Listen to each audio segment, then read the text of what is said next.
मैं राखी बेचकर पैसे कमाएं, इस पर वीडियो नहीं बना रहा हूं। मैं इस पर वीडियो बनाऊंगा कि आप राखी को कैसे बेचकर ज़्यादा से ज़्यादा पैसे कमा सकते हैं। नमस्कार दोस्तों, आपका अपने चैनल मनी फ्रेंड में आपका स्वागत है। दोस्तों, त्यौहार का सीज़न स्टार्ट हो गया है। अभी एक के बाद एक त्यौहार आएंगे और अगर आप पहले से दुकान करके बैठे हैं या पहले से बिजनेस कर रहे हैं तो अच्छा है, लेकिन अगर आपने अभी तक दुकान नहीं की है तो यह बहुत अच्छा सीज़न होता है आपके बिजनेस शुरू करने का और एक बढ़िया पैसा कमाने का भी। दोस्तों, मैं आज जिस बिजनेस की बात करूंगा वह एक त्योहारी सीज़न का बिजनेस है और वो अभी आ रहा है रक्षाबंधन का त्यौहार। दोस्तों, यह त्यौहार है जो हर बहनें अपने भाई को राखी बांधती हैं, तो निश्चित रूप से यह एक बहुत बड़ा त्यौहार है और बहुत बड़े स्केल पर इसकी बिक्री होती है। दोस्तों, मैं आपको इस वीडियो में यह नहीं बताऊंगा कि राखी बेचना है, बेचकर पैसे कमाना है, कहाँ से खरीदे, कैसा खरीदे, मैं इस पे बात नहीं करूंगा। मैं आपको आज यह बताऊंगा कि आप राखी को किस तरीके से बेचें कि ज़्यादा से ज़्यादा प्रॉफिट कमा पाएँ।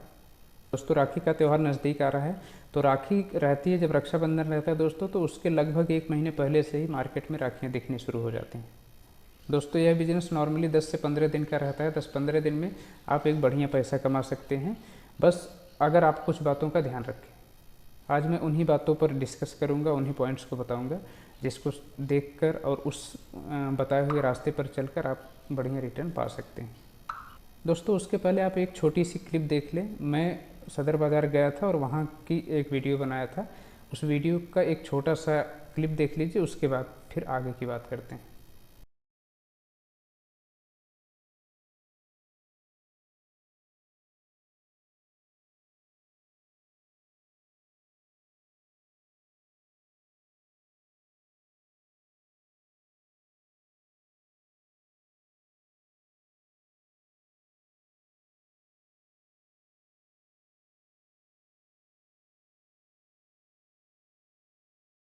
दोस्तों, ये जो दुकानें आपने देखी ये दिल्ली के सदर बाज़ार के पटरी मार्केट की हैं। पटरी मार्केट मतलब है रोड के किनारे जो दुकानदार दुकानें लगाते हैं उनको पटरी मार्केट बोलते हैं। ये अस्थायी रहता है, मतलब टेम्परेरी रहता है। सुबह 4:30-5 बजे से दुकानें लगनी शुरू हो जाती हैं और ये 11 बजे तक, लगभग 11 बजे तक ये ख़त्म हो जाती हैं। इसके बाद पुलिस आती है और इनको भगा देती है। वो इसलिए भगाती है दोस्तों क्योंकि वहाँ पर जो अस्थायी जिनकी दुकानें हैं, पक्की दुकानें हैं, मतलब शोरूम टाइप की दुकानें हैं, उनका टाइम हो जाता है तो उनके सामने रोड पर ये लोग रहते हैं तो इनको हटा दिया जाता है।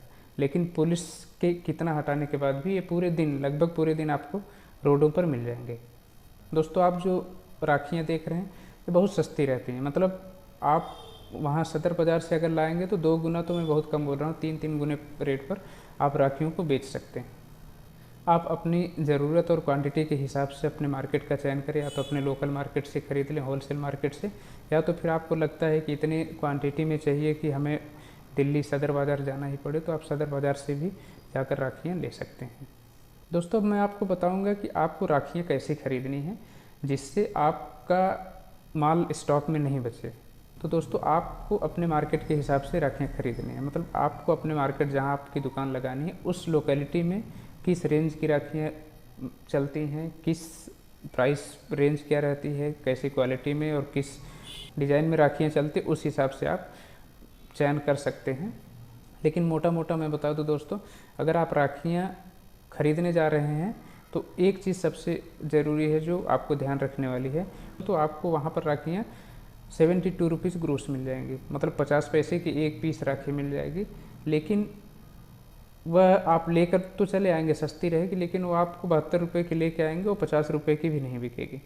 जैसे सदर मार्केट के नाम पर प्रचार होता है कि बिंदी नेल पेंट 50 पैसे 1 रुपये में, तो राखियाँ आपको बेशक मिल जाएंगी, लेकिन अब आपको वहाँ यह देखना है कि आपके मार्केट में किस रेंज में चल रही है। दोस्तों, मेरी मानिए तो आप पहले शॉपिंग करते टाइम ही यह एक प्राइस रेंज डिसाइड कर लीजिए कि आपको अपने एरिया में किस रेंज तक की राखियाँ बेचनी है।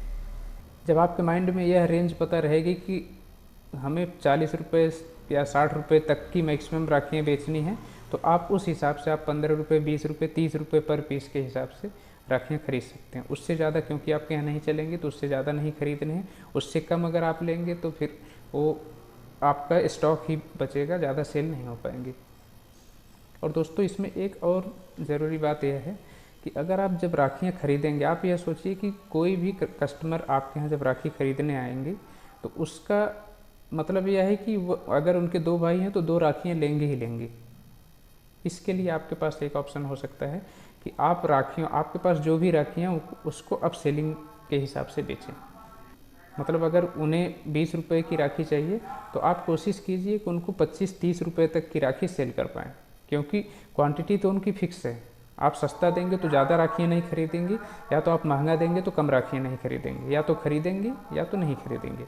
इसलिए जो उनका प्राइस रेंज है उससे क्वालिटी आप बेहतर दिखा के थोड़े से अप सेलिंग के हिसाब से अपनी राखियों की बिक्री करने की कोशिश कीजिए। क्योंकि दोस्तों इतना तो फिक्स है कि आप जितनी महंगी राखी बेचेंगे उतना ज़्यादा प्रॉफिट कमाएंगे। इसलिए दोस्तों राखी की शॉपिंग करते समय एकदम सस्ती राखी भी नहीं खरीदें और एकदम महंगी भी राखी नहीं खरीदें। आपके मार्केट में, आपके लोकेलिटी में जो चलती हैं उसी रेंज की आप राखी खरीदें। दोस्तों राखियों में अभी नया नया एक प्रचलन चला है, नया नया मतलब फिर भी 6-7 साल से चलता है। एक भाभी राखी आते हैं, मतलब भाभी लोग, लेडीज़ लोगों के लिए भी राखी आती है, तो भाभी राखी भी आप रख सकते हैं। एक भगवान राखी आती है, आपको उसको भी अपनी दुकान पे रखना चाहिए।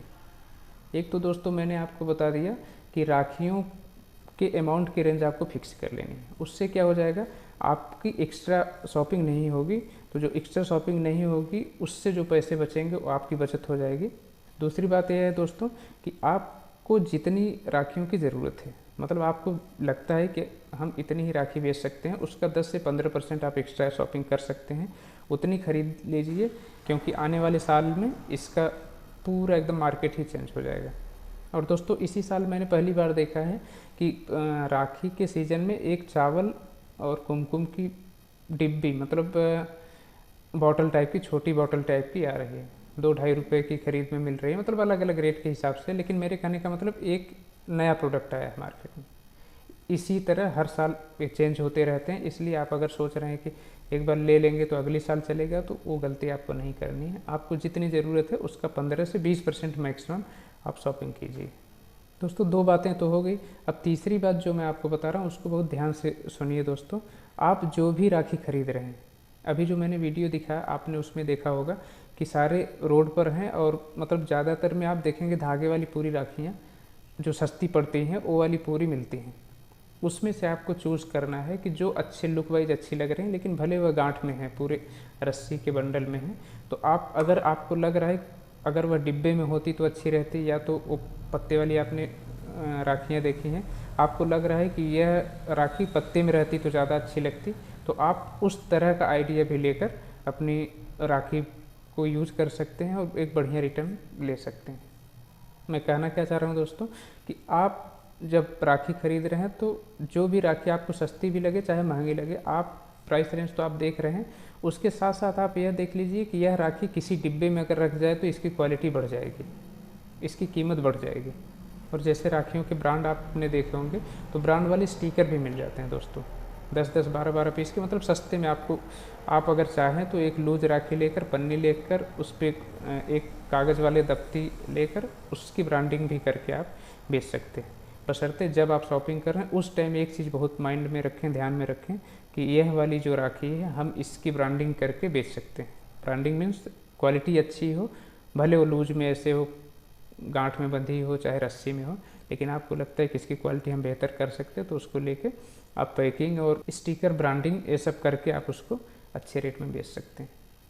और दोस्तों जो मैं यह वाला तरीका बता रहा हूँ राखी की ब्रांडिंग करना, ये बहुत अच्छे अच्छे दुकानदार इस वाले टेक्निक का यूज़ करते हैं। दोस्तों लास्ट में, अगर आप राखी की शॉपिंग करने जा रहे हैं तो एक चीज़ हमेशा माइंड में रखिए कि जो राखी आप खरीद रहे हैं वह राखी आप अपने लिए क्या खरीद सकते हैं। अगर आपको वह राखी खरीदने में अच्छी लग रही है तो ही राखी खरीदिए। अगर इस तरह से आप खरीदेंगे तो आप निश्चित ही वह राखी बेच पाएंगे। अगर आप यह सोचेंगे कि ये वाली नहीं रखेंगे तो खरीदेंगे कैसे, मतलब इसलिए भी आप खरीद ले रहे हैं कि चलो ले रहे हैं, अगर 2 रुपये वाली नहीं रखेंगे तो खरीदेंगे कैसे, तो उस हिसाब से अगर आप खरीदेंगे तो पैसे का तो नुकसान होगा ही होगा, प्लस अपनी अच्छी राखी भी नहीं बेच पाएंगे। दोस्तों मेरा आज का यह वीडियो आपको कैसा लगा कमेंट बॉक्स में ज़रूर बताइए। अगर चैनल पर नए हैं तो चैनल को सब्सक्राइब कर लीजिए, वीडियो को शेयर कीजिए, लाइक कीजिए। और दोस्तों एक सबसे ज़रूरी बात जो है आप बिजनेस ज़रूर कीजिए। मिलते हैं दोस्तों अगले वीडियो में, तब तक के लिए नमस्कार।